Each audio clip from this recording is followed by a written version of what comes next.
ہم نے تو اب تک سنا تھا کہ نمرود کو مچھر سے ہلا دیا، فرعون کو پانی سے ہلا دیا، لیکن آج کے وقت کی بڑی بڑی طاغوتی طاقتوں کو مولا بہت ہلکے وائرس سے تو نے ہلا دیا ہے۔ آج ہل گئے سارے لوگ۔ یہ کوئی مذاق کا وقت نہیں، یہ جوکس فارورڈ کرنے کا وقت نہیں میرے عزیزوں۔ رب کا قہر ہے، یہ اللہ کا غضب ہے، خدا قہار ہے غضب پر۔ آج رب تبارک و تعالی غضب پر ہے۔ آپ اندازہ کر رہے ہیں اس چیز کو؟ آپ نہیں دیکھ رہے اس ہلکے سے کیڑے نے سارے سینما تھیٹروں کو بند کرا دیا، سارے شراب خانوں کو بند کرا دیا، سارے علماء کی تقریریں جن کو روک نہیں سک رہی تھی ہلکے کیڑے نے نہیں رکوا دیا، سارے بازار رکوا دیے، ساری بڑی محفلیں ختم کر دی گئی، حتیٰ کہ عبادت خانوں پر تالے لگ گئے۔ اللہ اکبر۔ یہ رب تبارک و تعالیٰ کے جلال کو اندازہ کر سکتے ہیں؟ پھر قیامت کے دن آج مولا تعالیٰ اپنی رحمت کی صفت پر ہے۔ کون سی صفت؟ اللہ کے 99 صفات ہیں، وہ رحمان ہے، رحیم ہے، کریم ہے، ستار ہے، غفار ہے، جبار ہے، قہار ہے۔ سوچو آج اللہ تعالیٰ اپنے رحمان اور رحیم کی صفت پر ہے، اور قیامت کے دن وہ اپنے قہار کی صفت پر ہوگا۔ خود فرماتا ہے لمن الملک اليوم، آج کی بادشاہت کس کی ہے؟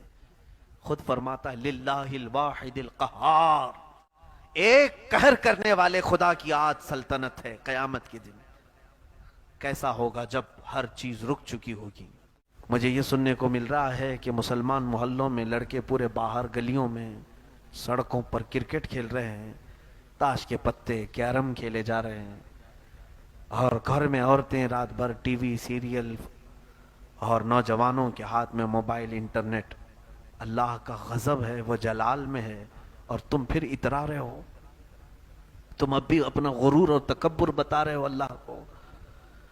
رب تبارک و تعالیٰ نے آج جو پوری کائنات کو جس طرح سے مولا نے روک دیا ہے، قریب ہے یہ موت تمہارے تک بھی آ جائے گی۔ یاد رکھنا جن لوگوں نے مذاق کیا چند دنوں پہلے، ان کے گھروں میں بھی یہ بیماری داخل ہو گئی۔ آج وہ لوگ کہہ رہے ہیں، انگلینڈ والے بھی، انگلینڈ کے کئی لوگ کہہ رہے ہیں کہ ہم تو اس پر جوکس بنا رہے تھے، لیکن اب ہماری ماں اس بیماری میں افیکٹڈ ہے۔ ایک مولانا صاحب ہیں۔ میرے عزیزو، یہ تمام معاملات ہلکے انداز میں لے کر کے نہ چلیں۔ آج سب کو اپنے نقصان کا اندیشہ ہے کہ بند ہونے کے بعد کیا نقصانات ہو سکتے ہیں، اس کے باوجود بھی بند کیوں کیا جا رہا ہے؟ آپ سوچ سکتے ہیں اس چیز کو؟ صرف مسجد بند نہیں ہوئی ہے، یعنی اس وائرس کے اندیشے کو سمجھ نہیں پا رہے ہیں آج ہمارے لوگ، اویئرنس نہیں ہے، لوگ یہ سمجھ رہے ہیں کہ کیا ہونے والا ہے۔ میں صحیح کہتا ہوں، جو ہونا ہے وہ اللہ کی مرضی سے ہی ہوگا، لیکن جب اس طرح کی وبا پھیل جائے تو بندے کو ڈرنا شروع کرنا چاہیے اپنے رب سے۔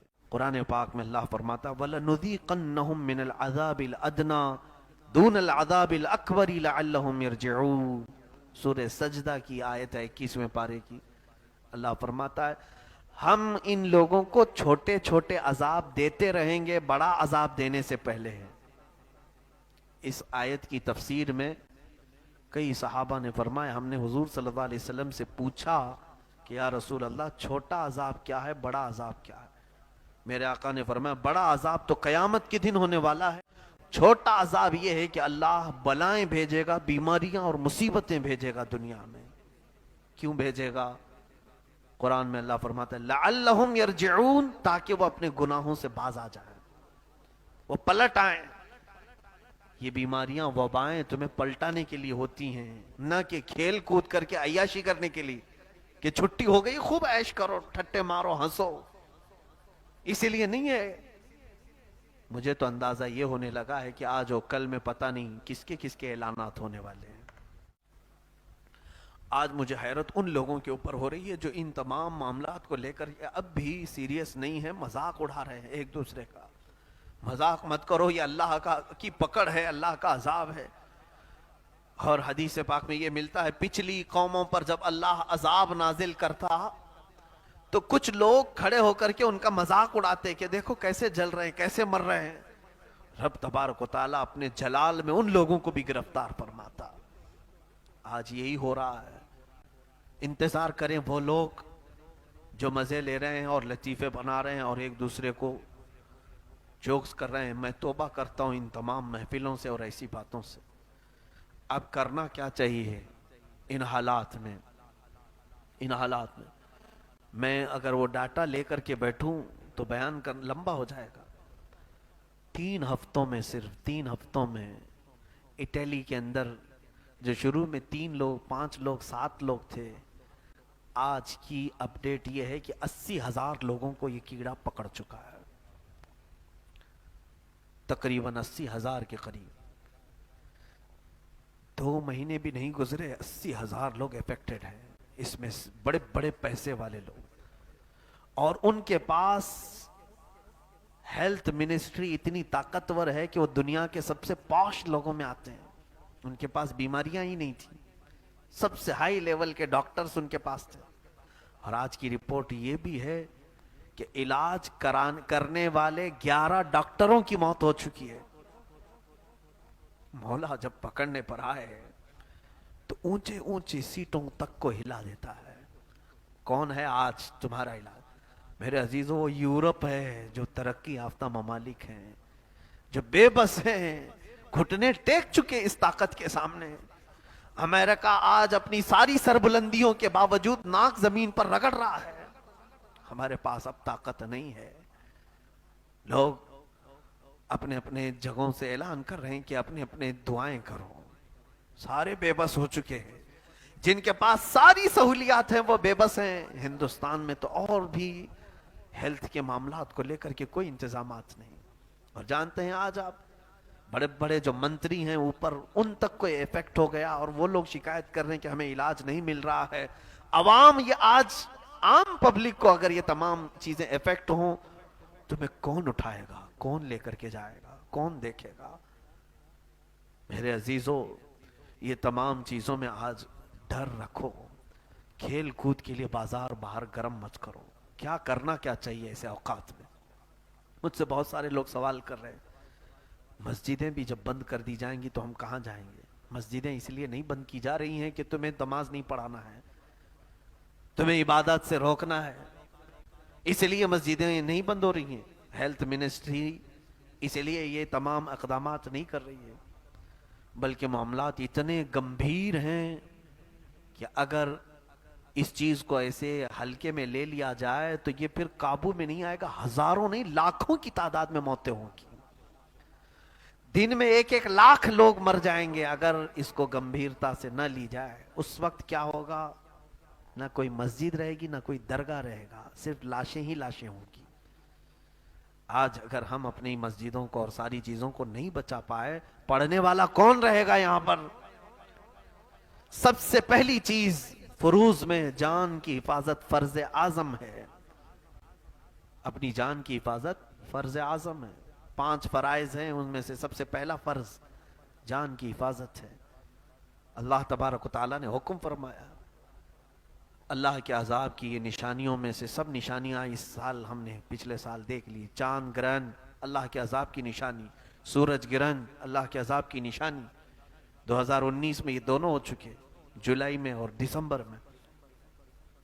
اور پھر قحط سالی پڑ جانا یہ اب آنے والا ہے. آرتھک مندی، اس سے اتنے خطرناک انداز میں جوجھیں گے. غریب بیچارے کہاں سے لائیں گے، کہاں سے کھائیں گے؟ اور اس کے بعد اللہ کا سب سے بڑا عذاب یہ بھی ہے کہ ان سے عبادتوں کی توفیق چھین لے گا. وہ تمام چیزیں آج دیکھ رہے ہیں ہم. ایسے وقت میں کرنا کیا چاہیے؟ اسی بات پر میں اپنی گفتگو کو سمیٹ رہا ہوں. قرآن کی یہ آیت حوصلہ افزا ہے ہمارے لیے. وَمَا كَانَ اللَّهُ لِيُعَذِّبَهُمْ وَأَنْتَ فِيهِمْ وَمَا كَانَ اللَّهُ مُعَذِّبَهُمْ وَهُمْ يَسْتَغْفِرُونَ. یہ 9ویں پارے کی آیت ہے سورہ انفال میں. اللہ تعالیٰ فرماتا ہے اللہ اس قوم کو عذاب میں گرفتار نہیں کرے گا اس لیے کہ ان میں میرا محبوب ہے. اے محبوب، آپ ان کے بیچ میں ہیں اور دوسری جگہ اسی آیت کا دوسرا ٹکڑا یہ ہے وَمَا كَانَ اللَّهُ مُعَذِّبَهُمْ وَهُمْ يَسْتَغْفِرُونَ، اور اللہ ان کو اس وقت تک عذاب نہیں دے گا جب تک یہ استغفار کرتے رہیں گے۔ اور میرے آقا صلی اللہ علیہ وسلم نے اس قرآن کی آیت کی تفسیر میں یہ فرمایا، حضور فرماتے ہیں اللہ نے میری امت کو 2 امان عطا کیا۔ کیا؟ 2 امان، ایک رسول کی ذات اور ایک توبہ و استغفار۔ اور صحابہ کو حضور صلی اللہ علیہ وسلم نے یہ تلقین فرمایا۔ اب وہ روایتیں کئی ہیں، تفسیر در منصور میں آج ہی میں نے بیان بھی کیا ہے، چھوٹی سی ایک ریکارڈ بھی کیا ہے لوگوں میں یہ اس کو نشر کرنے کے لیے کہ آج کرنا کیا چاہیے آپ کو۔ صحابہ اکرام نے فرمایا اللہ نے 2 امان اس امت کے لیے اتارے تھے، ایک رسول کی ذات جو اللہ نے اپنے قبضے میں واپس لے لیا، اور دوسرا استغفار جو قیامت تک رہے گا۔ میرے آقا فرماتے ہیں میں چلا جاؤں گا لیکن رب کو منانے کے لیے تمہارے درمیان میں استغفار چھوڑ جا رہا ہوں۔ کتنی بڑی بات ہے۔ اور حضور صلی اللہ علیہ وسلم کی ایک حدیث یہ بھی ہے، امام احمد نے اس کو روایت میں نقل کیا ہے، فرماتے ہیں میرے آقا صلی اللہ علیہ وسلم اللہ کے نزدیک تمہارے استغفار سے زیادہ کوئی چیز پسند نہیں ہے کہ وہ تمہیں ہر تنگی سے نجات دے دے گا، ہر بلا سے، ہر مصیبت سے آزاد کر دے گا۔ آج لوگ جو جس طرح کی مصروفیات میں ہیں، میں بڑے ادب کے ساتھ گزارش کروں گا بچوں سے، جوانوں سے، بڑی عمر کے حضرات سے، عورتوں سے، اپنے اپنے گھروں میں بند ہو جاؤ، اپنے گھروں کا اعتکاف کرو اور سب کو لے کر کے بیٹھے، دسترخوان بچھائیں، دانے ہوں تو ٹھیک ہے نہیں تو تسبیح لے لیں۔ ہر گھر سے 70,000 بار استغفار ہونا چاہیے۔ کتنی بار؟ 70,000۔ کاش اگر یہ میرا میسج سب کو پھیل جائے۔ دیکھیں اگر ہمارے گھروں سے استغفار کی گونج اٹھی تو میرے مولا کا وعدہ ہے جب تک استغفار کرتے رہیں گے میں عذاب نہیں لاؤں گا، عذاب نہیں آئے گا۔ اللہ تعالیٰ اپنے وعدے کے خلاف نہیں فرمائے گا، کبھی نہیں فرمائے گا۔ حتیٰ کہ ایک حدیث میں یہ بھی ملتا ہے کہ اگر بجلیاں آ بھی جائیں تو استغفار کرتے رہو گے تو تمہیں نقصان نہیں پہنچائیں گے۔